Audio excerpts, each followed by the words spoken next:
Hello, hello, hello, beautiful people. Welcome back to another episode of the USL show. We are back after a week off of Thanksgiving travel. We hope all of our stateside people had a wonderful Thanksgiving and a safe travel as you went around. I hope you ate all of the turkey and whatever else that you like. Ryan, how are you? Yeah, doing well. It's been a lot of travel, a lot of time spent on the road over the past week, but doing okay. Still getting used to the colder weather here in Charlotte. Apparently, we were promised to have some snow flurries tomorrow for the first time in 1,000 days since the city, but we'll have to see. How about that? Someone who probably deals with snow flurries a lot. John, how are you, man? Well, the thing about New York is that global warming is doing what it do, and we've been in a drought for most of the early winter. So yeah, avoiding the flurries. How about that? So before we get too far into it, because we did miss last week due to Thanksgiving, I just need to know, and this is on the spot, think of it as you go, the most overrated and the most underrated Thanksgiving food. I'm going to give you some time to think about it while I just kind of throw mine out there. I think in general, the most overrated is the stuffing. I'm just going to throw it out there. I can't stand the stuff, but it's fine. Underrated. I think people sleep on mashed potatoes. I think that people really sleep on the mashed potatoes all the time. I'm strongly team stuffing is underrated. Like if my meal was just centered around stuffing, I'd be a happy camper. I think that's the best component. As long as you're doing something creative with it, like just the run of the mill stuffing, maybe not my thing, but like personally, the family recipe has sausage, apples. It's doing something a little bit better. As far as something that's overrated, man, I'm somebody who doesn't need like a bread roll, cornbread, that's kind of thing. Like I've got enough starchy whatnot going on in my Thanksgiving meal that I can get satisfied on that no matter what else is happening on the plate.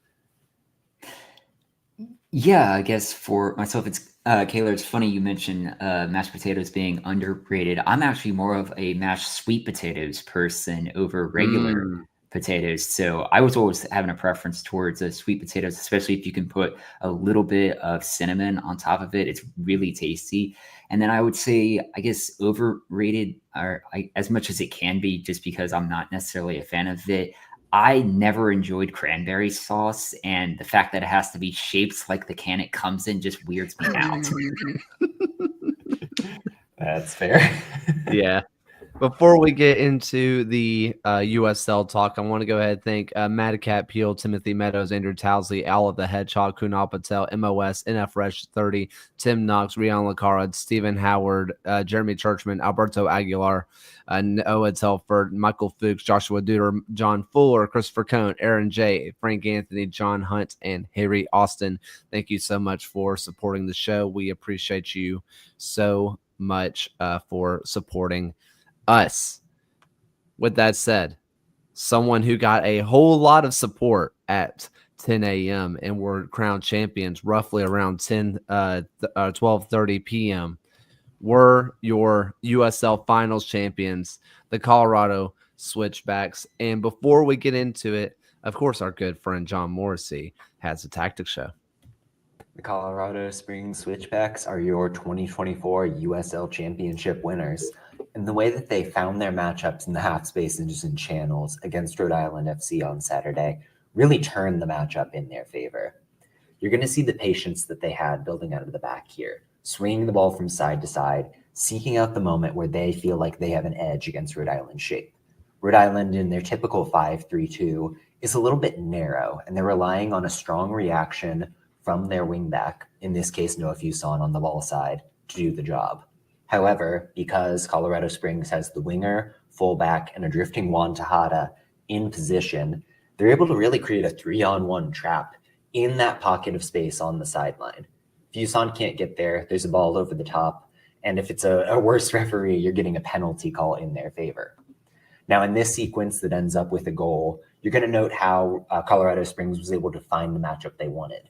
You start with Fuson on the fullback and Yosuke Hanya carrying the ball, dragging midfielder Mark Ibarra with him towards the sideline. This is that patience on display. because of the run from Hanya, Ibarra essentially takes over as the left wing back. Rhode Island keeps their structure, but it's not the matchup they want, going one-on-one against a player as good as Hanya.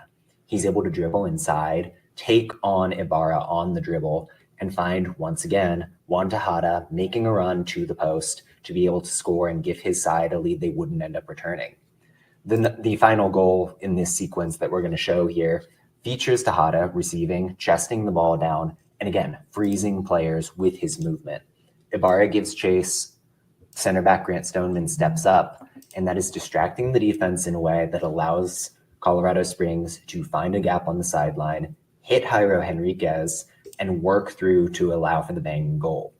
Yes, it's going to be an excellent individual effort from Henriquez to score this one and give his team the win, but it's part of the process. It's part of what makes the switchback so special, and it's a testament to James Chambers' excellent coaching that they were able to get the job done on Saturday.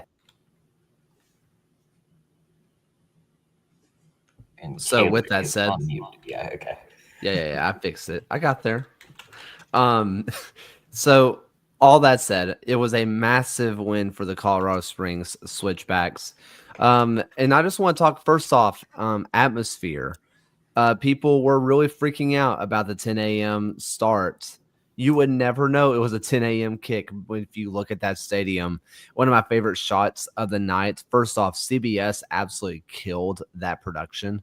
It was awesome. I thought it was an absolute blast. But man, the view from the apartment complex and people watching from the balconies, that was my favorite shots. And I wish they went to that more because it was just really cool. But it was a sold out stadium. The atmosphere looked incredible. And the early goal you get from Tejada, I mean, I kind of brought it up, and Evan Villela kind of brought me back to my place a little bit.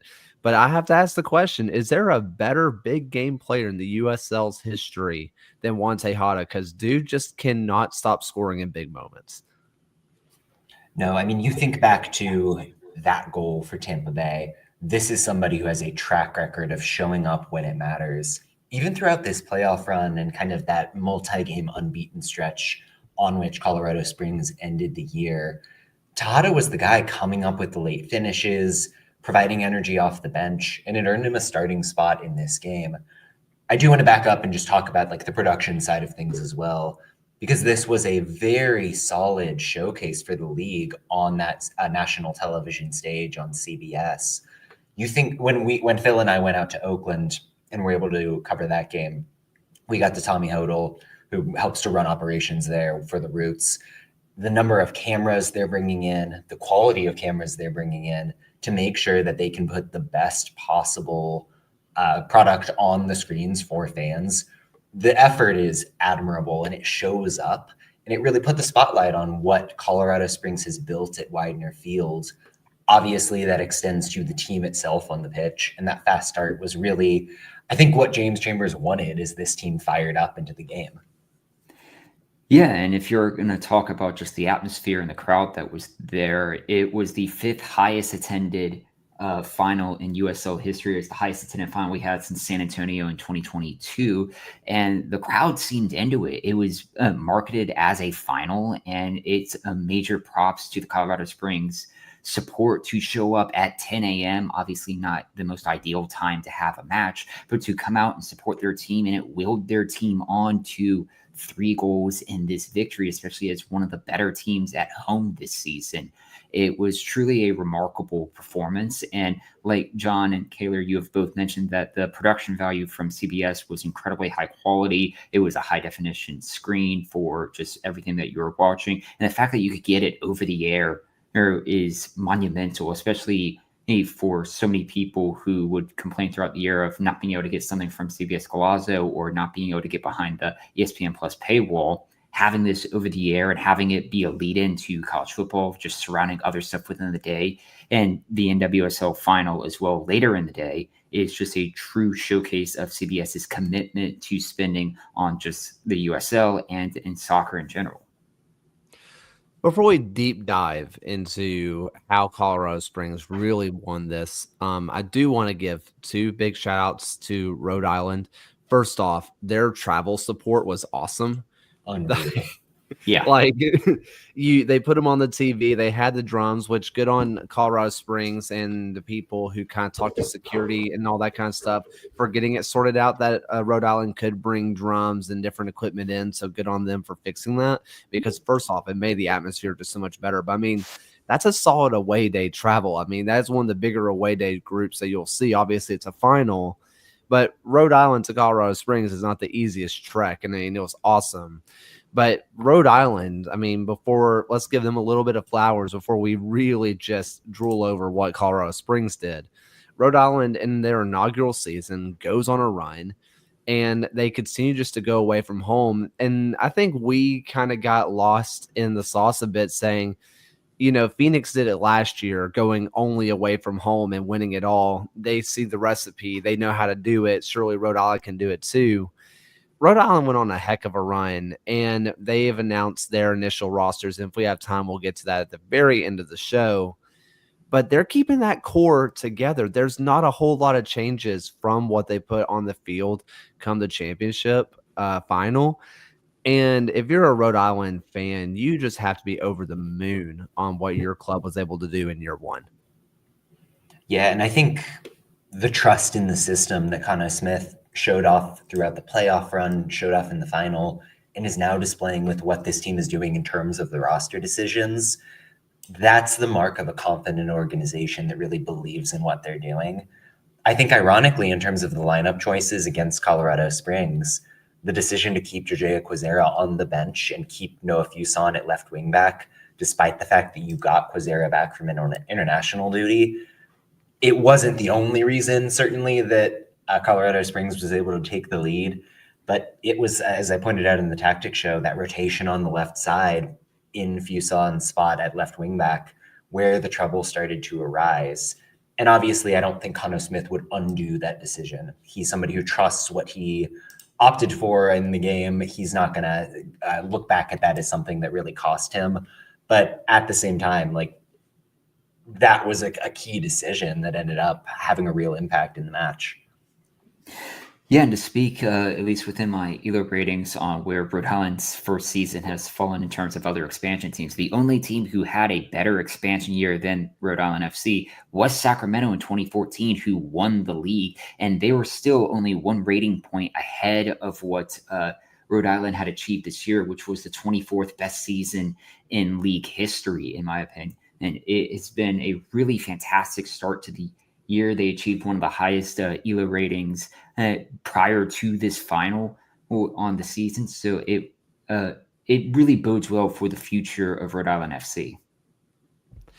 And we'll probably be talking about Noah Fuson later on in the show when we talk about our combined best 11s. He'll definitely be in the conversation. But let's go ahead and talk about Colorado Springs a whole lot more, because honestly, defensively, what they did, Rhode Island felt like they could never even get a sniff. And, Christian Herrera made a couple of good saves at the end of the match, but at that point, it was already 3-0, and Rhode Island was just throwing anything they could at the net. Defensively, I was just so impressed on what Colorado Springs did. Yeah, and it was them sticking to that aggressive style that's really defined a lot of the run. This is a team that even when they're leading isn't going to sit back in a deep block. They aren't going to park a foot outside their box or put 11 men behind the ball. What they're going to do is keep that back line fairly high, try to compress space. And I think you saw it really have an impact in terms of JJ Williams' hold-up play, for instance, not being quite as effective. You didn't really have those opportunities where Fuson and Quazera, or rather Fuson and Haribo, could kind of interchange in the left half space. A lot of the patterns that had paid off so handsomely for Rhode Island in their more patient, possessive moves just weren't working at Widener Field. And I think you also have to credit the transition defense from Colorado Springs as well. This is a team that's not afraid to press fairly high and leave some of that space in behind. The performance you got from Matt Mahoney, even after the defense had to be reshaped when Delance Pierre went down, you didn't really miss a beat. Just very connected defensive approach from front to back.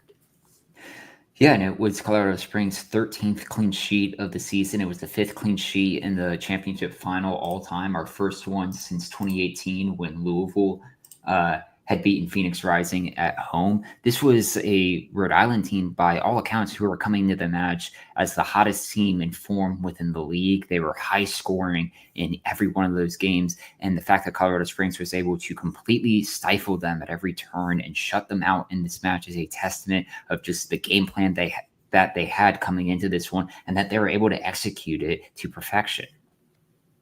And Rhode Island, by the way, got held to 0.68 xG and only one chance worth more than 0.2 xG. Like none of that high value opportunities that we've seen from Williams and company came about, and that's a real credit to Chambers' game plan.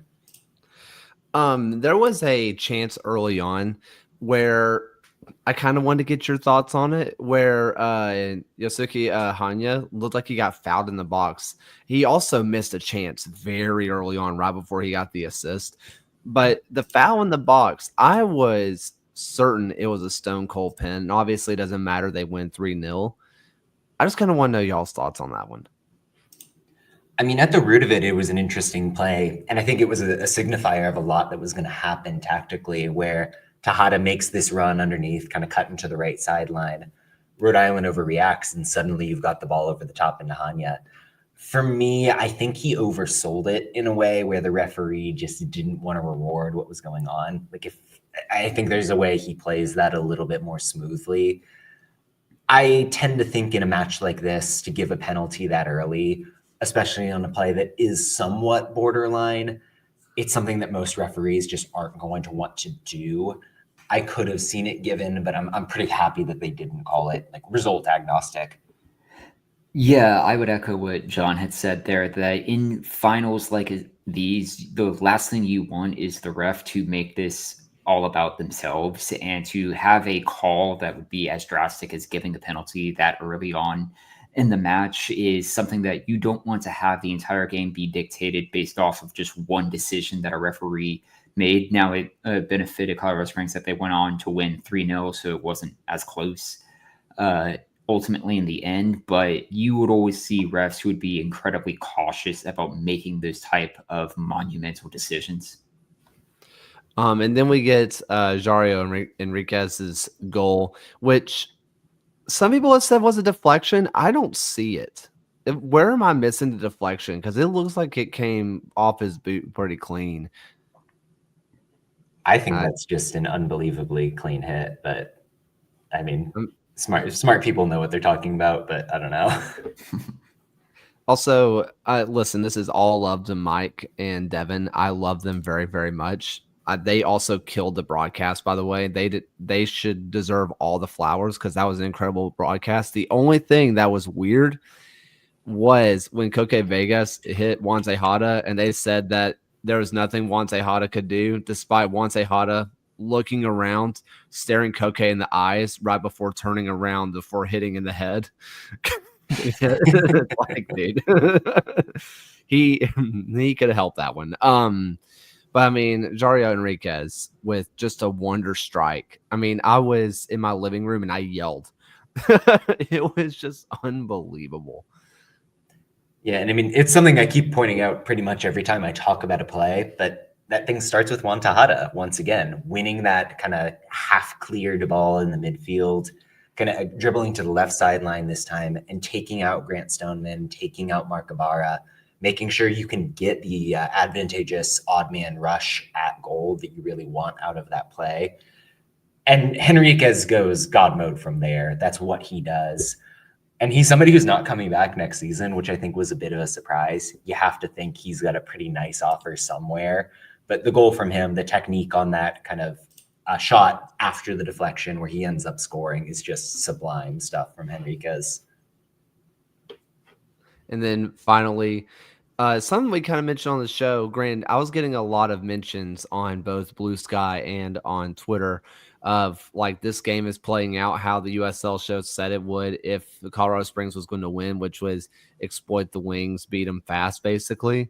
And I kind of mentioned maybe think about bringing Damas on late because he is going to be able just to out sprint everybody else. And lo and behold, his goal comes from running about 80 yards and just, slotting it away as clean as you like, because that's what he does in finals. But I mean, just a full-on sprint and just a wonderful finish to submit it right in front of the supporter section, which was just cool to see. Throughout the postseason, I think Rhode Island's been the team that, because of their physicality, because of their ability to win back the ball and get out on the break, like they've really had the better of counterattacking chances in their games.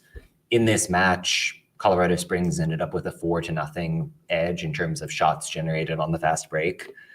We saw kind of the roots of this from Damas, especially in that last round in the conference final, where he had a ton of opportunities to get in behind and it just wasn't coming off with the timing. He deserved the goal. And I mean, he's somebody that's going to end up in the USL somewhere if history is any indication. And I'll be excited to see who gets to benefit from the consistent production Damas brings. Yeah, and that's always the most interesting discussion that we have throughout the offseason is how are these teams going to try and replicate a lot of the production value that they had coming into this season? Are they able to replenish and reload their talent and squad for next year to make another run at it? It's been since Louisville the last time that we had a team repeat as USL Cup final champions, I believe. And it's going to be interesting to see if Colorado Springs can rebuild this, if Rhode Island can improve upon what we've already seen to take it that one step further. And I'll also plug this as well. Check out John's transaction tracker for the offseason. It's the ultimate resource for looking at where players are going, which players are staying, and where else in USL-1 and USL-C that you can find all the information. And Alex Ashton as well. He's doing it for League One Updater. So if you want to keep up with the League One side, Johns and Alex are the two that you need to bookmark, subscribe to right now. I'm sure Alex would say the same thing, but boy, is it a lot of work for absolutely no return to keep this thing. Speaking of that Louisville City team, Ryan, back those repeat winners. One of the repeat winners finally gets another championship, and your first four-time USL champion, Speedy Williams, gets his fourth. So, I mean, that's just cool stuff. Going from Red Bulls to Louisville City 2 times in a row, and then getting your fourth with Colorado Springs. He is coming back for Colorado Springs, and he knows what it takes to win one back-to-back. So that's a key member to have when you're trying to do the double. Isn't it crazy that we probably went 4 playoff episodes this year and mentioned Speedy Williams twice? He's somebody who just does the dirty work. He doesn't take the headlines because he's playing next to Zach Zandy, who's going to push forward and score the goals. He's going to sit back defensively and make sure they're structured. He's going to recover in the fullback spots if somebody's pressing up. It's all of those little things that make Speedy Williams such a special player. And I'm so glad you brought him up, because the achievement of winning 4 titles, it's no coincidence that Speedy Williams and everything he brings to the table is the guy to do it. I mean, when we get the USL Hall of Fame being built one day, he'll be basically a first-class inductee. Yeah. That would be a fun offseason ep. Who is in your first class? Yeah, write that down. Yeah, I mean, just awesome from him. And I think part of the reason we didn't really talk about Speedy is because his game's changed. I mean, he's gotten older. He's a different player. He's not the same Red Bulls, or what year was that? 2017 Louisville? Yeah. 2018, whatever it was. He's not the same player as he was. That was, I mean, we're encroaching on 10 years. That's, 8 years ago. He's a different player, and he doesn't have the same flash that Zandy does, but he just does it all. It's just awesome. I'm so glad to see that he's still in the league, and I'm glad to see that he is still thriving, winning these championships. Anything else on this championship final before we get into the all-league teams? Just shout out again to Colorado Springs. I think it's easy to overlook the fact that James Chambers is under 40 years old and in his first head coaching job, and he just went and did this thing. Yes, it's a testament to the fact that they've got the Bethlehem Steel DNA, and it was like a logical handoff. But I think, and you were kind of on Twitter pushing for the why wasn't Chambers in the Coach of the Year race, Scalar. I think just based on regular season outcomes and all that sort of thing, like there's an argument for other people. But boy, did he come up with the perfect game plan throughout the playoffs and deservedly get a trophy for it. I'm still dying on my hill because my ballot still says that he won. So whether other people agree, that's on them. Either way. All right. Are we ready to go on to small league? All right. So we're going to start off with League One, where, by the way, if you are someone who is watching this and you're not listening to this, take this formation with a grain of salt. Like Bruno Rendon is never going to be our central center back in a 3-4-3. This is just kind of how they set up defenders loosely. Okay. So here is your team or your team of the year, your first team all league for USL League One. We are going to work back to front. In goal, they have Sean Lewis. In the defense, you have Mitch Osman, Bruno Rendon, and Jordan Skelton. In the midfield, you have Luis Alvarez, Devin Boyce, Pedro de la Bella, Luis Hill. And up top, you had Ethan Howard, Liam McKinnon, and Juan Carlos Obregon Jr. from Charlotte Independence. Looks like a 3-4-3, but we're not going to worry about the formation for now. We talked about this a few times already, but I don't feel like there has been too many mistakes here. I think there is one person that I would personally throw into this mix, but I would love to hear y'all's thoughts. Well, go ahead and start off with who is the person that's missing here, because I'm curious. And now I am going to blank on his name because I did this last time too. And I am so sorry. He plays left wing for Union Omaha, and I am struggling to think of him now. Joe Gallardo, I'm betting. Joe Gallardo, thank you. Okay. I had it. I would personally go Gallardo over Alvarez. Alvarez is amazing. Absolutely amazing. But I would go Gallardo over Alvarez or even Luis Hill. I don't know.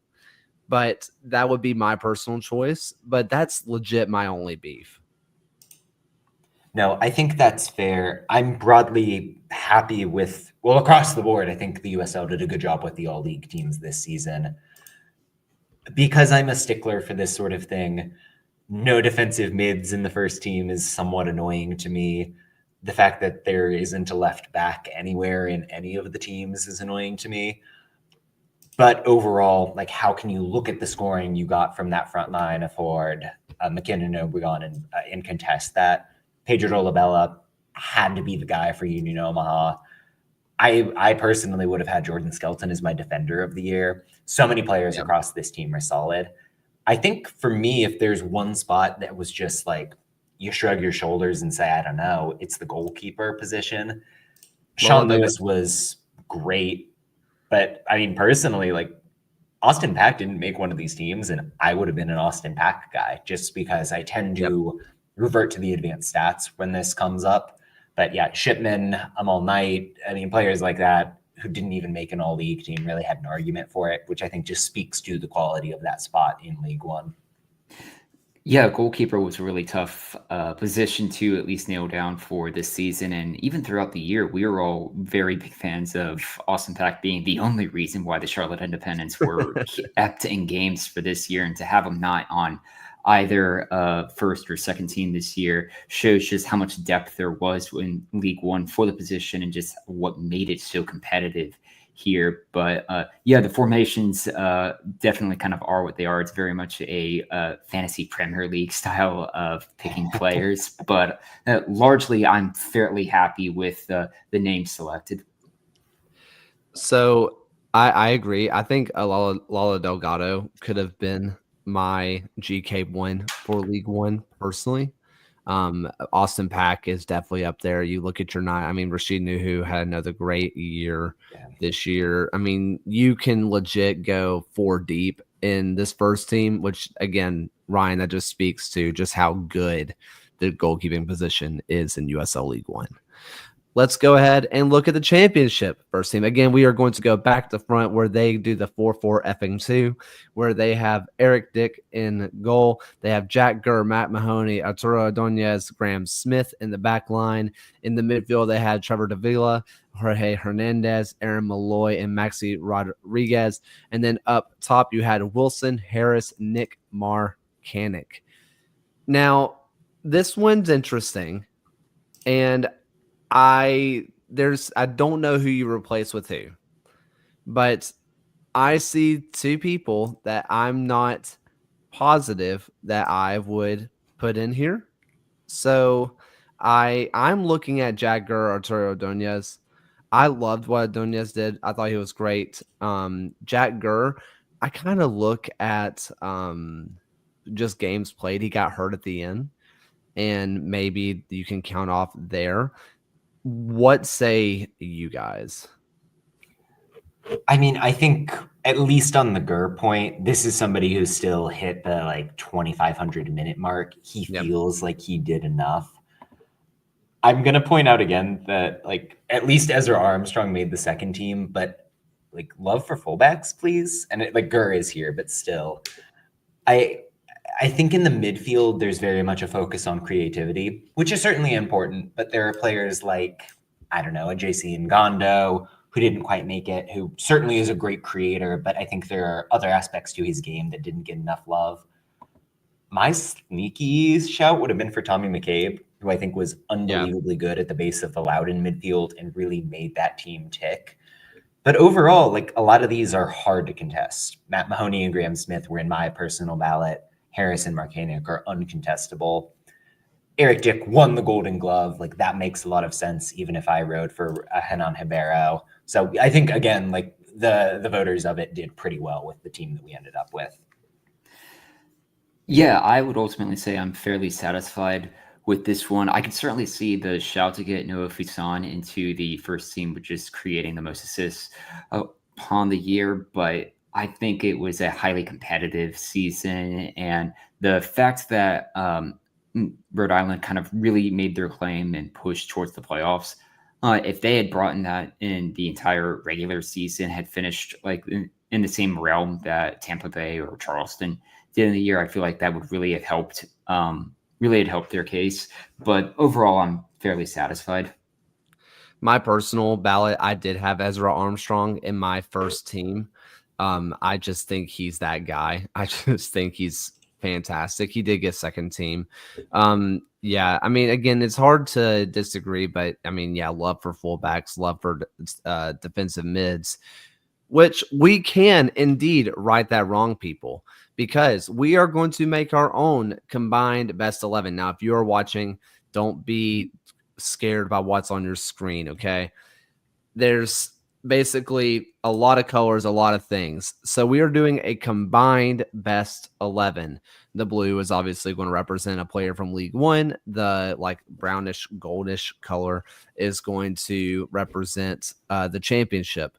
Now, this is not necessarily to say this one player is better than this player. This is saying who did the best relative to their competition.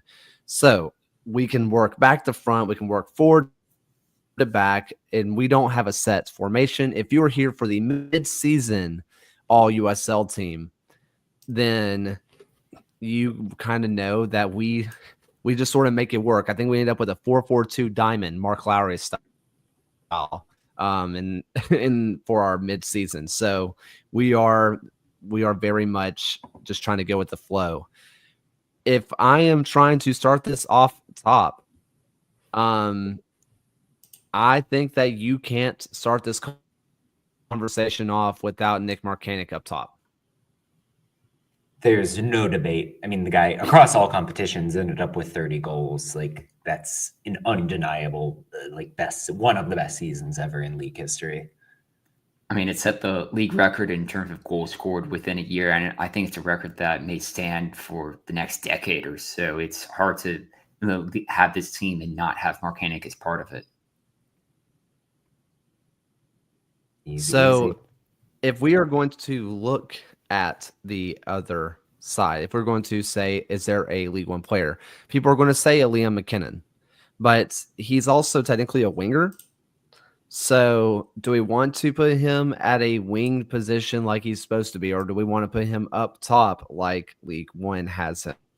Just kind of put McKinnon in like a weird forward leftish spot, and then we can decide as we like settle into a formation. Because I do think like he won the Golden Ball in League One. He led Golden Boot and Player of the Year award, because I get confused with all the monikers. So critical to what Greenville did. That ability to cut inside, or rather get goals on the fast break as well.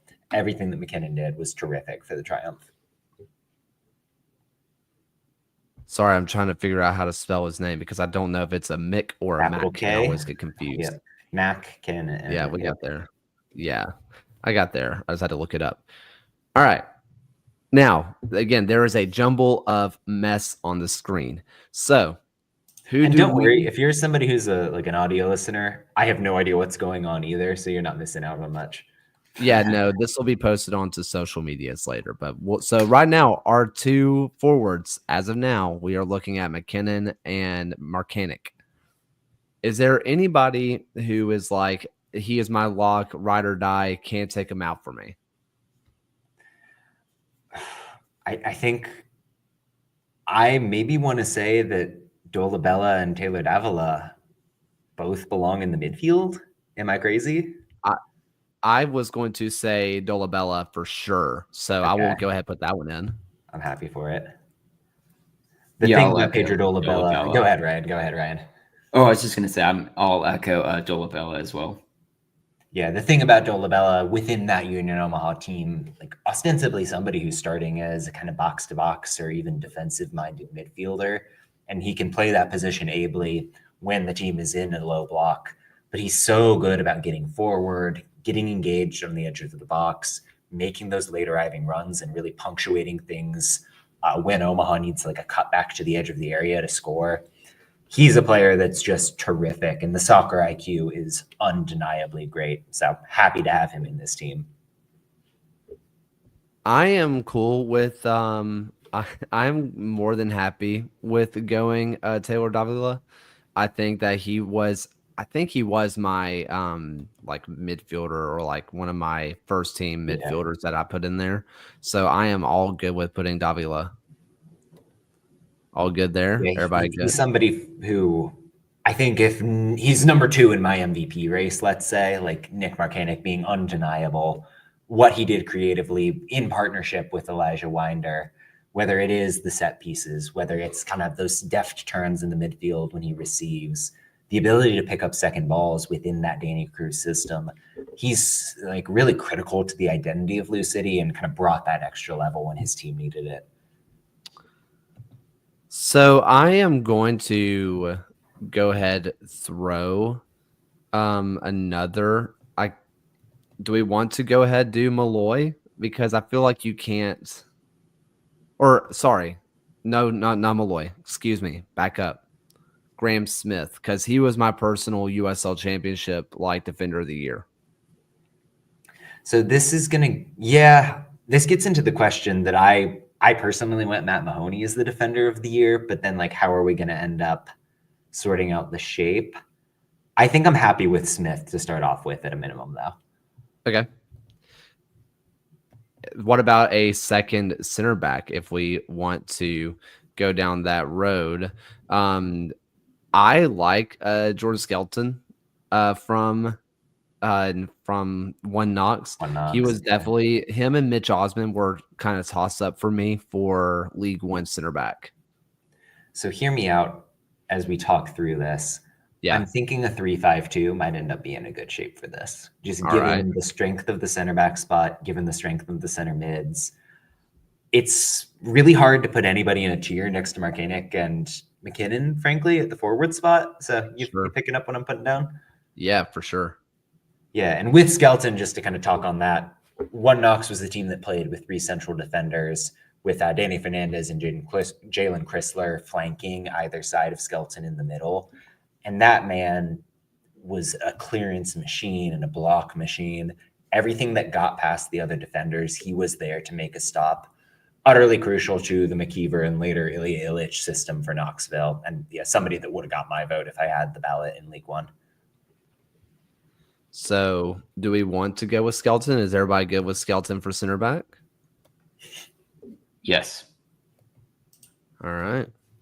Let's do, again, he is a SK. Yeah, Skelton without the, yeah, you gotcha. Yeah, there we go. Spelling, not my strong suit. That's why you teach. Yeah. Let's see. Now, if we're thinking third center back, let's go ahead and fill out the center back lineup. We have the one missing. So we have Mahoney, we have an Osmond, we have, other players that can be thrown in here. I'm good with throwing out Ordonez. He's not a part of this conversation for me. So I'm kind of down to Osmond or Mahoney. I'm huge on Matt Mahoney. I think he maybe led the entire USL in pass completions. Terrific at setting the tempo for what the switchbacks wanted to do. Has the athleticism to keep up with that high line that they run. Often very strong as a man marker as well. He kind of brings the full complement of abilities to the table, and I think it's shown, especially in the playoffs. But he was the only guy who didn't miss a minute in the regular season amongst outfield players. Like, he's just terrific and consistent and deserves the plaudits he's getting. Yeah, I was leaning more on Matt Mahoney as well. Just, John, as you had mentioned, just having that Iron Man type of performance to not miss a season, to not miss a minute on the season, and to be as reliable as he was. He was averaging 52.9 accurate passes per 90. I really think he put in a performance that helped Colorado Springs keep the clean sheet in the final and ultimately win the league. So we talked about it. Let's not fall into the trap here, people. We have two kind of creative midfielders. Do we have a center back or a central defensive midfielder that we want to stabilize this team? Because if we're going for defensive mid, I don't think you can go past McCabe. Okay. What I will, just for the context, throw out that kudos to League One, because their second team had Chapa Herrera, Evan Lee, and Jimmy Villalobos. That's three very solid defensive mids, and I'm especially happy to see Evan Lee, someone who doesn't get enough love. What I would posit is that when you've got Dolabella and you've got Taylor Davila, I think you've got enough heft that Aaron Malloy could maybe do the job as the third guy in there. I'm not against it. I also think I'm willing to have the conversation of Chapa Herrera getting that center back or center defensive mid spot. No, and I think that's a good argument. I'm trying to see. Malloy was somebody who kind of missed a stretch of the season, but he still finished like third or second in the league in chances created. Everything that he provides for me feels like it puts him over the top. Okay. What say you, Ryan? Yeah, I would lean more Malloy versus for this position. If you're looking at just the chances that he created, he also led the league in accurate passes per 90 at 66.8. From the defensive midfielder position, I feel like Malloy was pretty integral to Charleston Battery's success for this season, that I would put him as the nod to our starting 11. And you think about that midfield pivot for Charleston, like, there isn't really a traditional destroyer number 6 in that team. It's pretty much a shared duty between Malloy and Allen in any event. So, and ditto, honestly, with Davila and Winder. So I think if we're trying to stay loosely within the realm of a real shape that could play on a soccer field, we've done an okay job. All right. Well, that leaves two. Either we can have two wingers or midfielders, or we can have two wing backs, which I'm going to kind of make the decision for us. You cannot have this without having Bruno Rendon at right back. Well, hear me out, guys that we've been praising throughout this little segment, Bruno Rendon and Ezra Armstrong, left and right. That feels like not only a systematic fit, but recognition of in Bruno Rendon, pretty much like a singular offensive presence. Like nobody in League One or the championship does what he does from that spot. And I think Armstrong maybe isn't that remarkable in comparison, but he's somebody who was unbelievably strong for North Carolina, constantly making runs over the top, overlapping to the left side, had the recovery pace to do what was needed to keep that team solid in transition. Somebody who we've been banging the drum for all year, but I think didn't get enough love in general. All right. Any kind of objections to this, Ryan, for the wingbacks? No objections. All right. So that leaves our goalkeeper position, where this is where you get into funky territory.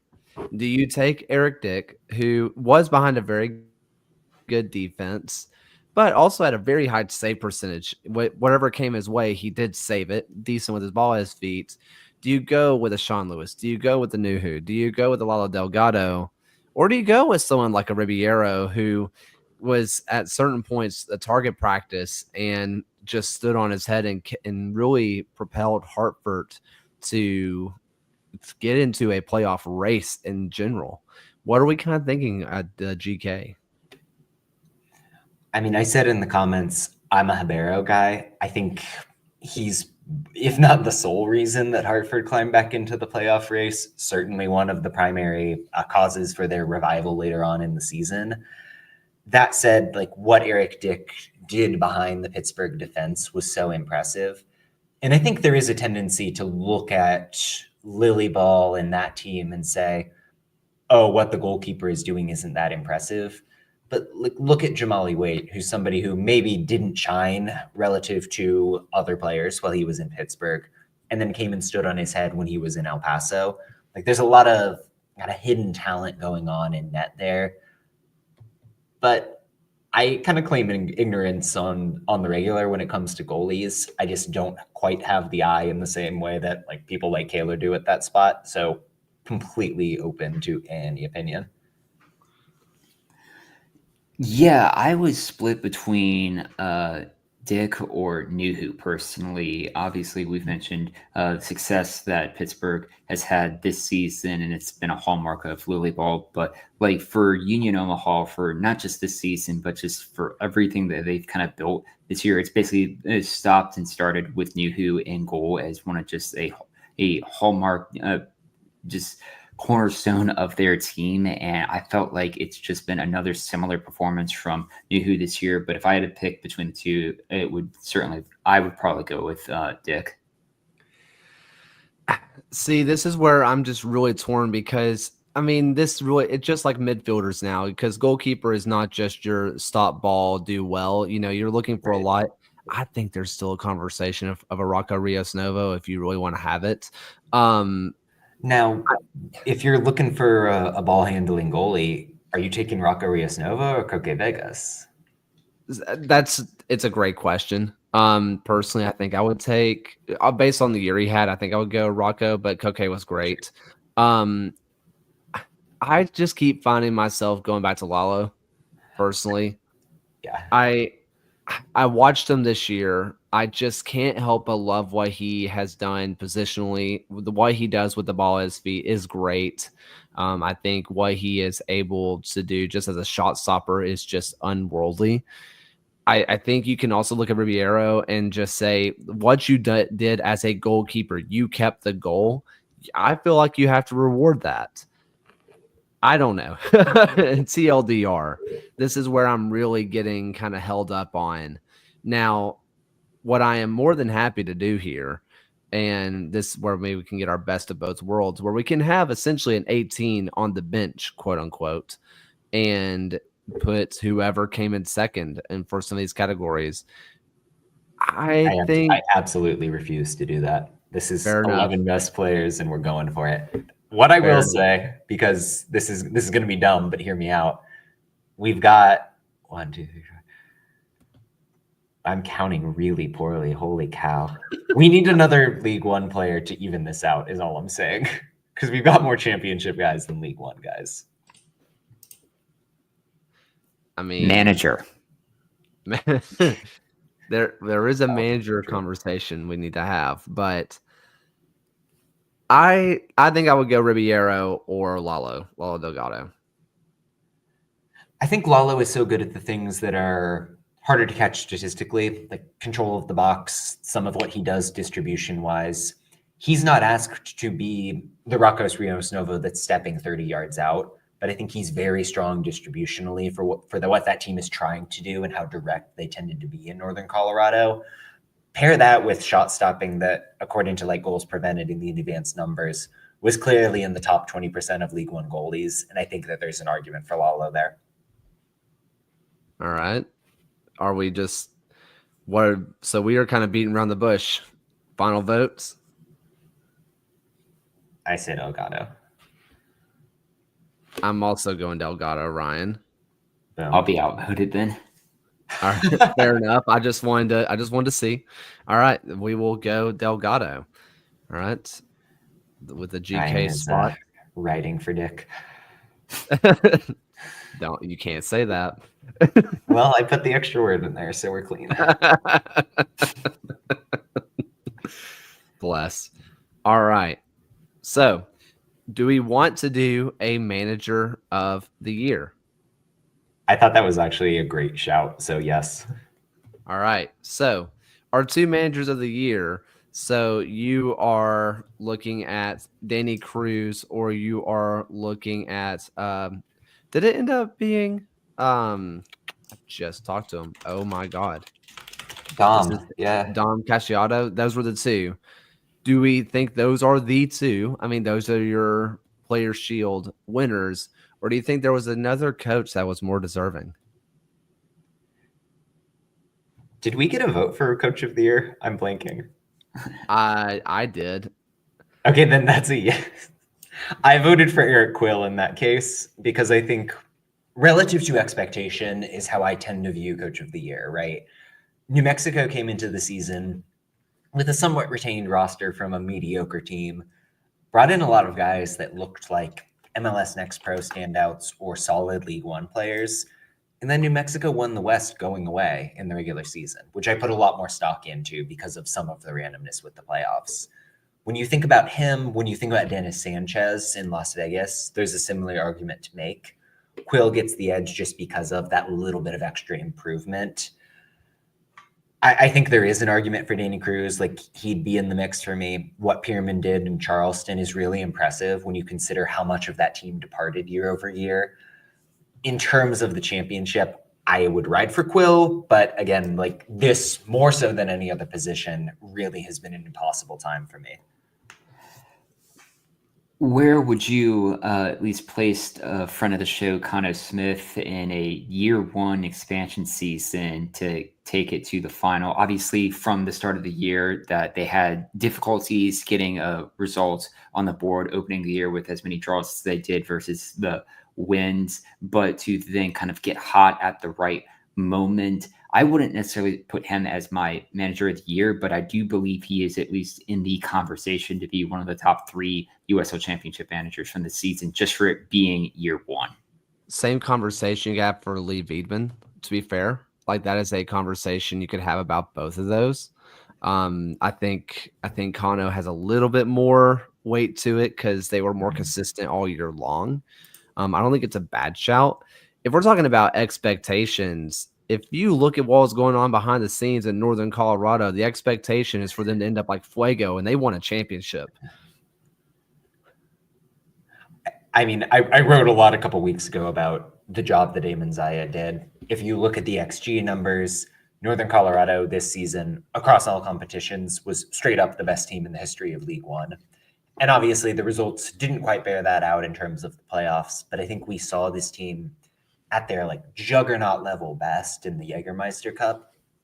Eamon Zayed took a team that wasn't getting paid, had to be covered by the league in terms of their salaries, really got them to buy in and see the vision come together and do what they did. I think there's a real argument to make for Eamon Zayed being the guy. I would be happy with Eamon Zayed being named manager, just not just for what they achieved on the field, but like everything he had to manage behind the scenes and off the field. I believe it's just more of a testament to his leadership. So I'm cool with either Eamon or Quill, which we haven't talked since Quill was officially named the manager at Dallas, which I'm going to be honest, he's been the manager of Dallas for the last like 6 months. That's just already happened. As soon as Dallas fired their last guy, you knew Eric Quill was Dallas. So I will say, at least shout out for at least Dallas and a few other MLS clubs to at least start looking into USL to bring in qualified managers from this division into the top flight. It's part of that path to pro that we've always been wanting to have. And it's not just players who get that next chance going up. It should also be the managers who get a chance to move up as well, rather than retreading the same Bruce Arenas or Bob or Greg Berhalters of the world. I do think it is a little bit of a distinct situation just because he was involved with North Texas and had those ties. I still love to see it, but I would really love to see a club in MLS hire a USL manager that wasn't previously affiliated. Once we start to see that happening, like, I don't know, Danny Cruz gets hired by a team that isn't St. Louis, or Ben Pierman gets any job in the league, that's going to be a real kind of breaking the glass ceiling moment, and it's going to be a deserved one for whichever manager makes the jump. We're still waiting on Bob Lilly to take over an MLS team. What was the rumor? Nashville. That's right. Yeah. Yeah. I mean, Ryan already showed us that he's going to go to Liverpool. So that's right. I just want to be a fly on the wall for Bob Lilly and the conversation for what designated players he would want. Canardo Forbes, Danny Griffin. So we're going Quill versus Zayed. Final votes. Amen. Zayed. I will go Zayed as well. I think this color blue is the closest to his sweater, so I'm just gonna I don't know. Okay. Cool. So this is our best 11, and I am going to go back to front, where you are going to have in goal. You have not Noah. Yikes! Who is that? Lalo Delgado, and we have a back five. And going from our center backs first, Smith, Skelton, and Mahoney. For our two wing backs, you have Armstrong and Rendon. In the midfield, you have Malloy at the 6, and then your two other midfields are Dolabella and Davila. And up top, you have McKinnon and Mark Kanik. It's a dang good squad. So this is where I have to ask you guys. This team competes tomorrow in USL Championship for a full season, no injuries, whatever. This is the team with the manager of Eamon Zayed. How did they finish? Oof, that is a tough question. Which conference are we putting them in? Probably the St. Louis Central Conference. Yeah. The strength of that back line in that central midfield alone, the way that strike group is so mobile, this is going to be a team that's really hard to stop. Like, I'm not here to guarantee a title, but this feels like a club that would compete for home field advantage, certainly. Yeah, I'd agree with that for sure. All right. So that is your best 11. I am going to go ahead and download this and post it later so we can get as much engagement as possible, of course. So let's talk a little bit about Super League. Why don't we? We have a whole lot to cover today, and we're just going to kind of go fast. Dallas versus Fort Lauderdale played last night, and if you did not watch it, oh my God. It was awesome. Fort Lauderdale won 2-1, but not for the lack of hitting the post. I think both teams hit the post 3 times each. It was something ridiculous, where you have the goal scoring opened by Hamid, which I threw it out there on socials. For me personally, you're not going to find many better goals. Just the amount of just English on that ball, just put the laces through top corner. I mean, it was just gross. And then you get an answer back from Dallas in the second half after they learn how to deal with the press. And then both teams just go knocking at the door of each other, where you start to feel a little bit bad for Dallas to not get a result out of this one. But then you get McCain, who just slots it away as clean as you like towards the end of the game to get a 2-1 win for Fort Lauderdale. No, and I thought this was a fascinating matchup tactically, where coming into this, both teams had kind of been running some variant of a 3-5-2 for a couple weeks. But Fort Lauderdale had kind of hit this frustration point of having lots of good ideas, but never quite being able to convert on them offensively or keep enough of a defensive structure. So Tyrone Mears smartly decided, we're going to run a 4-2-3-1. We're going to push our wingers up so we can match up against Dallas in the press. And we're going to create turnover after turnover and punish them for it. And obviously, the goal you got from Jasmine Hamid early in the game with absolute English on it, like the curl, the power, everything on that shot was absolutely ridiculously great from her. But it was the proper payoff for some really smart structural changes. And I think in terms of what they got from Maddie McCain, who's leading the league in goals right now, she's somebody who, yes, plays as a number 9 and yes, gets the goal scoring. But she's just as likely to be dropping low, getting touches in the central midfield, linking play and letting the wingers like Hamid go to work. She is a terrific player that you're missing out on if you're not watching Fort Lauderdale United play. Yeah, and this was a crucial win for Fort Lauderdale to get their first victory in over a month's time. That leaves them just to 2 points out of the current playoff race as we reach the crucial mid-season winter break right now. But to go up against the highest goal scoring team in the league right now within Dallas Trinity and walk away with a win was very crucial in kind of halting this winless skid that they've been on. So, by the way, we have a kind of a lot to unpack really, really fast while we're kind of talking about League One. We have one more weekend before we go on our fall break, essentially. And we will next week we'll do a full like Super League. Where are we? How did we get here? What was the first few weeks like before the break? We'll do a full conversation of that. So if you're looking for that, that's going to be next week. But big conversation starter. The first ever coach to be sacked is out of DC Power, where you have Coach Brilliant gets sacked after what, a few 13-ish games, 13 games into a club's history. And it looked bleak on the field at times, but nothing more than you would expect from, frankly, an expansion squad. Granted, everybody's an expansion squad, so that's kind of not fair. But clearly, DC did not like whatever they were seeing. What do you kind of make of that?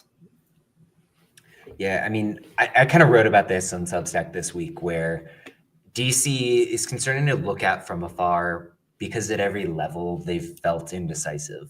Whether it was the initial logo that was abandoned and changed almost immediately, the fact that they're playing at Audi Field right now, but haven't nailed down what venue they're going to be in come February, and now they're changing horses midstream in terms of the coaching spot.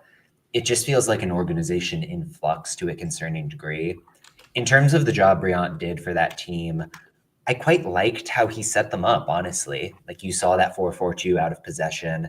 They pushed Susanna Friedrichs up from the right back spot towards a more of a winger role and adopted an attacking back 3 shape. That felt clever. That's something that's pretty much an overwhelming style within the modern game. And they executed upon it. Like this was a team that by the advanced numbers was putting up what you would want to see, and they just couldn't finish. Whether the finishing luck owes to some deeper structural problem that's going to be solved by Briant or just like straight up not getting the proper bounces, time will tell. I think it's a bold call from DC, certainly. I can see the logic, but I don't know if making a change this quickly was the right decision.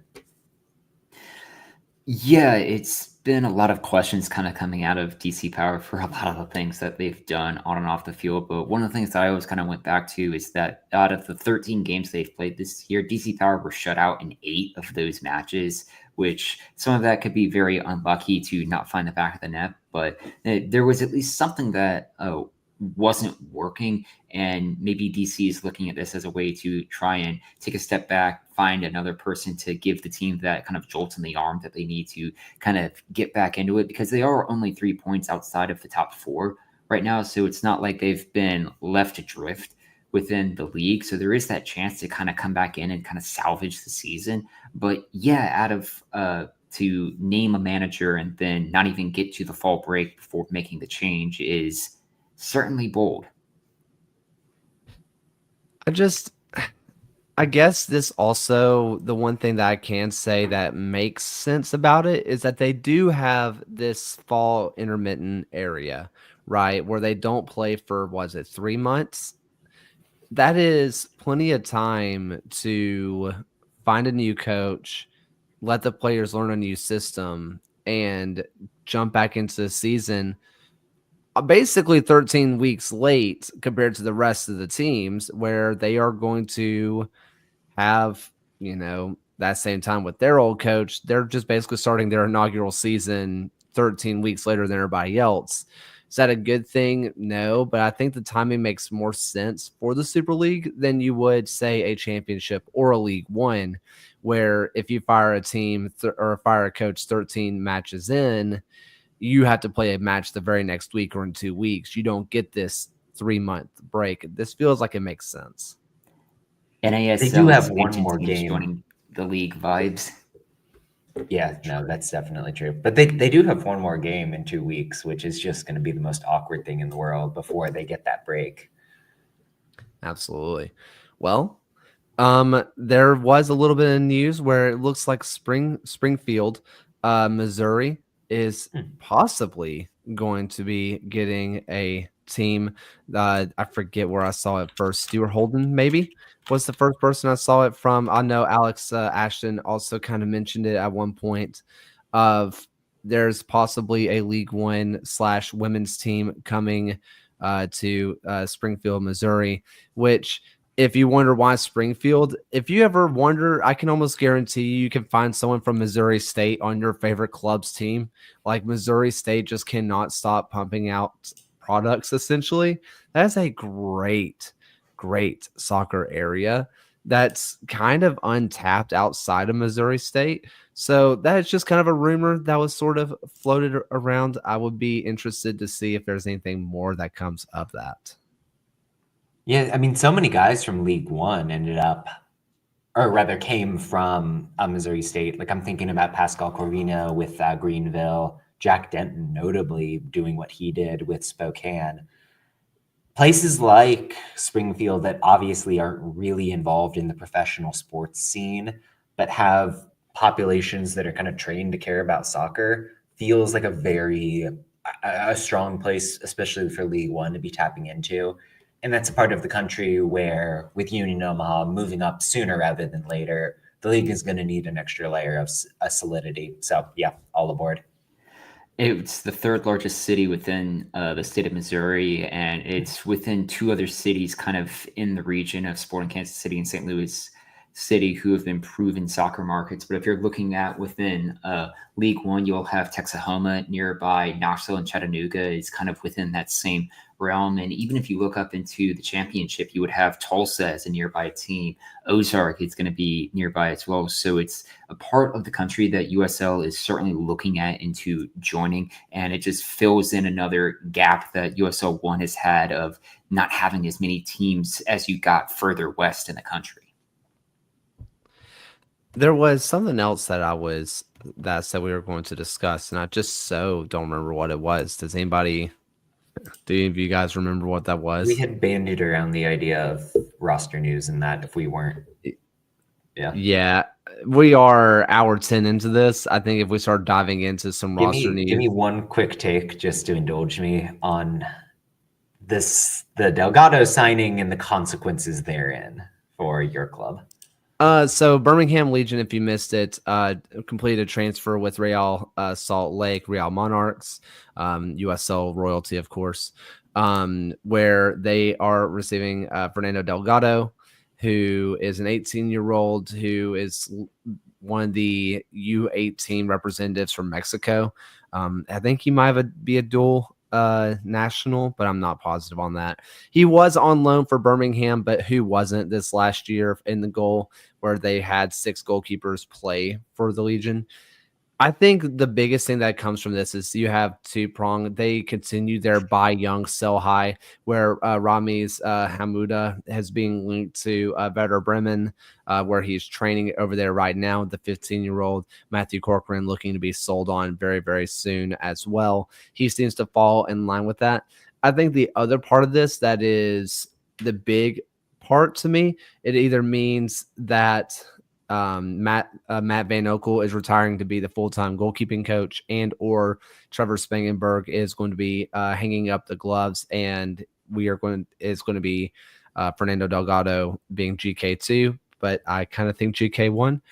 The last bit of that is going to be, I think this all but confirms Tommy Soehn is returning as the coach. You're bringing back a player. You're paying money for a player that he knows. I highly doubt that ownership would bring in a player without the coach being hired, and let alone a player that Tommy Soehn already knows. So I think it all but confirms that Tommy is back in town. Odd that we haven't got the confirmation on that yet. Just you're never getting. I've said it before. They have the only time they've ever announced anything with a head coach is that Tommy Soehn was hired. They've never announced a roster decision or like an extension, anything. He kind of just keeps showing up. Good for him. That's job security I want. I wish I had that kind of job security. I think there's a lot of interesting stuff. We've gotten the questions in chat where we have Ollie Bassett. I love this signing. He was absolutely killing the just Canadian Premier League. And we've seen the Canadian Premier League to USL Championship pipeline work very, very well. I have no doubt that Tampa Bay is going to continue this. I love the Bassett signing. Yeah. Go read the Substack where I did a bunch of video and words about him, which is a lot. But also, like, just to give the high level, what he did in Atletico Ottawa kind of filled in a 5-3-2 shape in the midfield, taking in one of those attacking spots, can play either left or right side.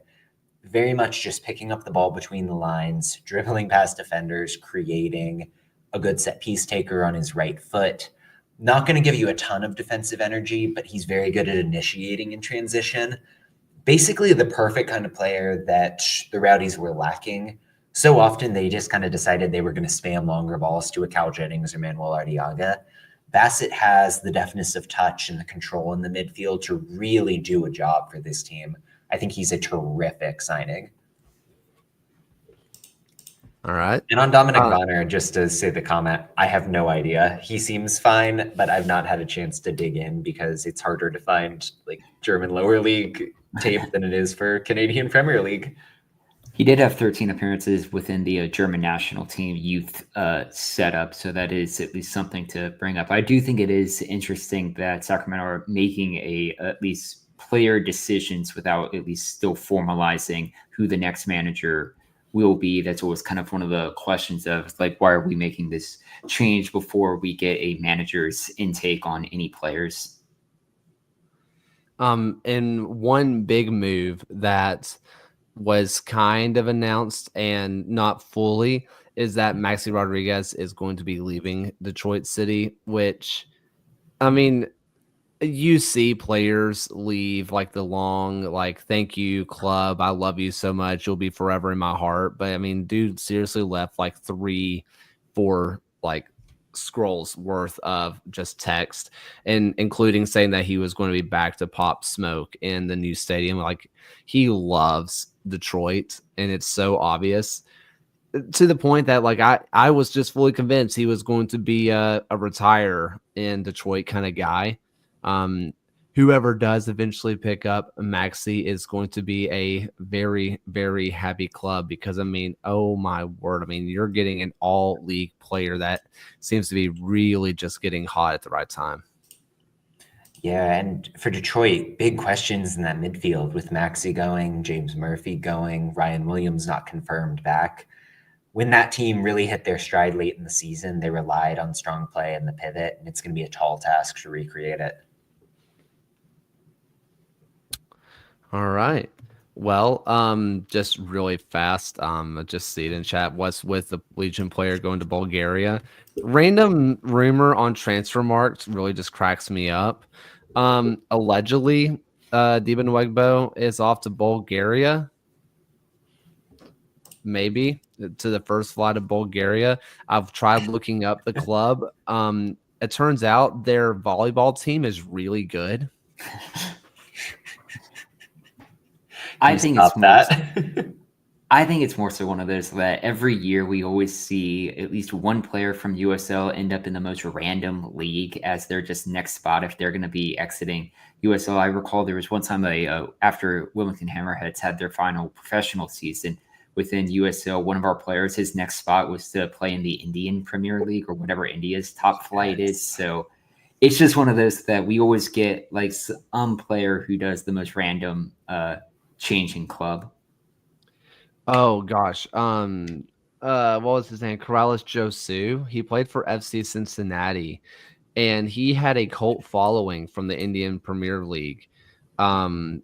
Where I think it was the Corrales Blasters, where anytime he posted on social media or anytime FC Cincinnati posted on social media in USL days, like you would have like hundreds of comments with just yellow and blue hearts everywhere that just said Josu come home. It was crazy. The USL equivalent of come to Besiktas. Yeah. Bless. Yeah, no, you end up with a lot of random ones. Legion had one that he said he retired, and then he promptly went back to Germany to play in the 5th tier.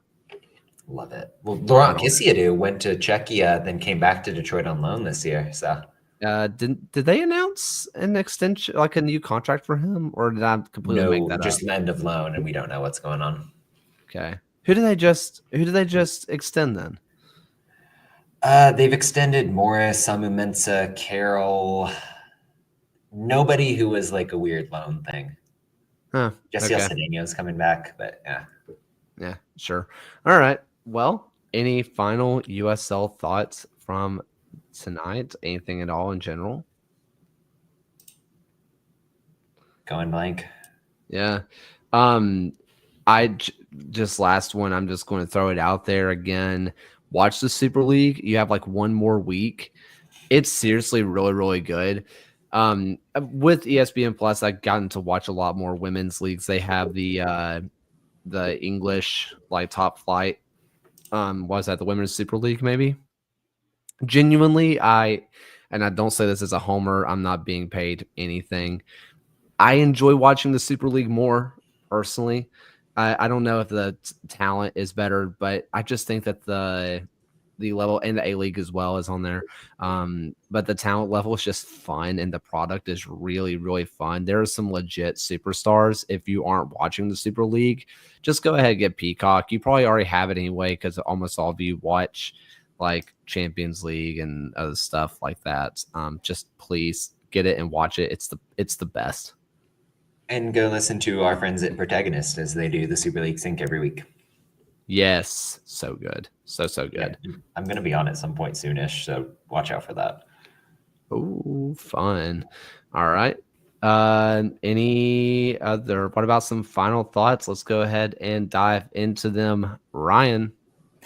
Yeah, so with it being kind of back into December, I always like seeing just like what advent calendars there are out there. And when I was back home for Thanksgiving, I was given 2.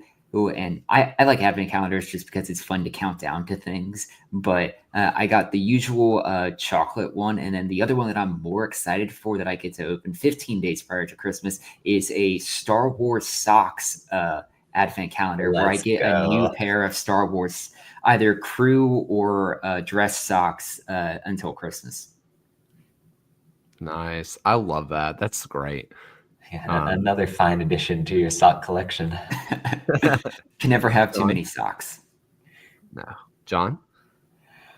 Ooh, tired from Thanksgiving travel and all that. I've been writing a lot because I literally can't help myself. It's compulsive. There's a new show starting on Showtime / Paramount Plus called The Agency. And it's Michael Fassbender, Richard Gere, lots of actors you would know. And it's just like a spy thing liking that a lot. So check that out. Love that. Let's see. I finally got into the whole like Black Friday Cyber Monday thing. Go. I never really did it. And it was a real grown up purchase. I bought a knockoff version of a Roomba, and it's amazing. Awesome. We just watch it go. What's been the cat's reaction to the Roomba? One of them keeps trying to play with it while simultaneously just being like very scared. I don't know. Like he goes up to it. Yes, the Yuffie. That's what it is. It will, like, he will go up to it and like try to play with it, and then it starts coming at him, and he runs away. So, real quick, I've got another stray thought of I'm checking Spotify for the Spotify Wrapped about every 15 minutes. Like I need my hit of fancy graphics and seeing what was my top thing of the year. I'm an addict. I'd tell you. Oh, go ahead, Ron. I was going to say I don't have Spotify, but that reminds me we're about to get a huge, at least a couple weeks of not only people posting their Spotify Wraps, but like all the social media teams from like professional sports teams are going to post like their own spoof versions of their 2024 Wraps or their parodies of it, which I always enjoy seeing. Funny. Let me tell you, I used to look forward to the Spotify Wrapped, and then I realized that my Wrapped has been almost identical for the last 3 years, and I don't listen to new music in the slightest, and it's just gotten sad. Yeah, man. It's embarrassing for me because it's like whatever female pop star was hot this year, going up to number one. Like I admit that I've just got the worst taste in the world. I don't know. Okay, I say that. I do listen to new albums when they come out, but then I just always go back to old reliable. I never just binge the new album. I'm so bad about it. Whatever. It's fine. Oh, well. Any other final thoughts for the afternoon, for the night? If you are someone who is, I should have done this at the top of the show. Way to go, me. If you are someone who's listening to this, who is involved with a USL club, we are in that time of the year, especially when Super League ends, where we are kind of in content drought season. So if you have someone that you feel like you want to talk about your club, that you feel like has a fun story, an interesting story, and they would do well on a microphone, please send them our way. A lot of you are about to get emails from us saying, hey, would anybody be interested in hopping on? Especially W League, League 2, Super League, those clubs. We would love to talk to them. So please reach out to us. Any kind of DMs, emails, please, please, please. So I think that is it for the first and the final time tonight. Here's Alan's voice. Thank you for watching another episode of the USL Show. The USL Show is now proudly part of the Protagonist podcast family. Please go to protagonistsoccer.com to check out more work. Thanks for stopping by. We'll see everyone again next time.